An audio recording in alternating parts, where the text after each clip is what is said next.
প্রচুর ফুল আসছে। এই ফুলগুলো এখন আস্তে আস্তে ছিঁড়ে হটাইতে হবে, নাহলে এই ফুলগুলোতে টিকে গেলে এখন সমস্যা। আসসালামু আলাইকুম, আমি ডিএম আসিফ চাষি এগ্রো থেকে। এই যে আমাদের কমলা বাগানে মালটা গাছ, কমলা গাছ লাগানো আছে। একটা জিনিস মাঝে মাঝেই খেয়াল করতেছি, তারপরেও কিছু কিছু সময় মিস হয়ে যাচ্ছে।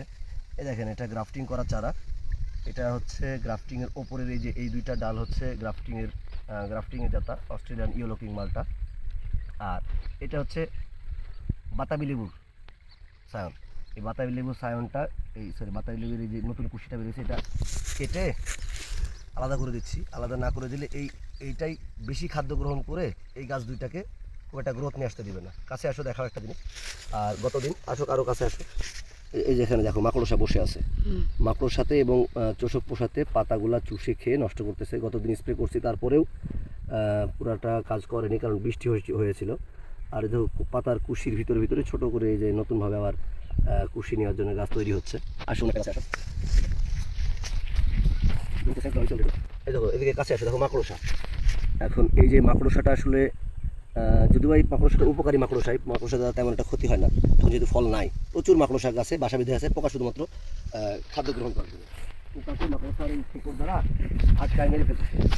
আর এই জমিতে ঘাস দেখতেছ, ঘাসগুলো এখন এই ঘাস নষ্ট করা বিষ দিয়ে ঘাসগুলো নষ্ট করে ফেলতেছি। নাহলে যেহেতু আমরা রিং করে চারি সাইডে রিং করে 1 ফিট ডুব দিয়ে রিং করে সার দিয়েছি, ওই কারণে চারি সাইডের ঘাসগুলো দেখো সবুজ হয়ে আছে বেশি, তাই না? এই যে একটা মালটা গাছের মিডিলে একটা করে গ্যাপ রাখা হয়েছে, নতুন একটা জাত আসতেছে, ওই জাতটা এখানে লাগাবো। প্রচুর ফুল আসছে। এই ফুলগুলো এখন আস্তে আস্তে ছিঁড়ে হটাইতে হবে, নাহলে এই ফুলগুলোতে টিকে গেলে এখন সমস্যা। ও, প্রত্যেকটা গাছে অসংখ্য ফুল। ক্যামেরাতে আসছে, অসংখ্য ফুল আছে। এই ফুলগুলা ছিঁড়ে দিব, নতুনভাবে কুশিগুলা কেটে দিতে হবে আর কিছুদিন পরে।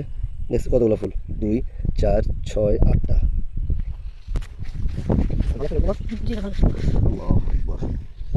আলহামদুলিল্লাহ, গাছে শাখা প্রশাখা খুব সুন্দর আছে। এখন দেখা যাক গাছ যে পরিমাণে সার দেওয়া হয়েছে, গাছ গ্রহণ করতে পারছে ইনশাল্লাহ। আর গতকালকে রাত্রে বৃষ্টি হয়েছে, ঝড় হয়েছে। এই ঝড়গুলোর কারণে দেখো গোড়াগুলা হালকা করে গাছ লড়ে গোড়াগুলো ফাঁকা হয়ে গেছে। তো কিছু ইয়া দিয়ে দিব গাছের গোড়ায়, প্রত্যেকটা গাছে একটা করে খোঁচা দিয়ে বেঁধে দিব, তখন গাছের গোড়াটা যেন না লাগে। কারণ ছোটো গাছ লড়লে পরে একটু সমস্যা আছে। দেখছো কী পরিমাণে শাখা প্রশাখা। ও, এই ফুলটা তুমি সম্ভবত ভাঙছো বা কুশিটা। এখানে জিনিস ফুল যেখানে আছে না, এই কুশিটা এখান থেকে ভাঙবা না, এটার ফুলের নিচ থেকে ভাঙবা, যেন ফুলটা কুশিটা ভাড়া আসতে পারে। এই গাছটা দেখো, গাছটা